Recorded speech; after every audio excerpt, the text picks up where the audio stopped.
Hi hello. അപ്പോൾ നമുക്ക് ഇന്നൊരു അടിപൊളി ബ്രോക്കലി സാൽമൺ സാലഡ് ഉണ്ടാക്കിയാലോ? അപ്പോൾ അതിനായിട്ട് നമ്മൾ സാൽമൺ കട്ട് ചെയ്ത് വെച്ചിട്ടുണ്ട് കേട്ടോ. പിന്നെ നമ്മൾ ബ്രോക്കലിയും ക്യാരറ്റും കുഞ്ഞായിട്ട് ഇങ്ങനെ കട്ട് ചെയ്ത് വെച്ചിട്ടുണ്ട്.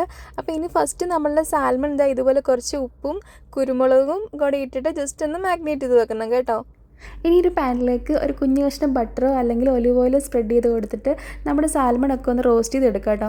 ജസ്റ്റ് 2 സൈഡും ഒരു 1 മിനിറ്റ് പോലും എടുത്തില്ല, കാരണം ഇത് ഓവർ കുക്ക് ആയി കഴിയുമ്പോൾ തന്നെ പൊടിഞ്ഞു പോകും. ജസ്റ്റ് ഒന്ന് റോസ്റ്റ് ചെയ്ത് എടുക്കേ പാടുള്ളൂ.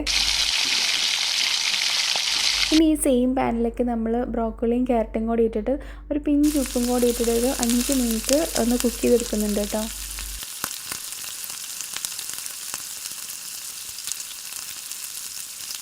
ഇനി നമ്മൾ നേരത്തെ റോസ്റ്റ് ചെയ്ത് വെച്ചിരിക്കുന്ന സാൽമൺ ഇതിലേക്ക് ജസ്റ്റ് ഒന്ന് കട്ട് ചെയ്തിട്ട് ആഡ് ചെയ്ത് കൊടുക്കുന്നുണ്ട് കേട്ടോ.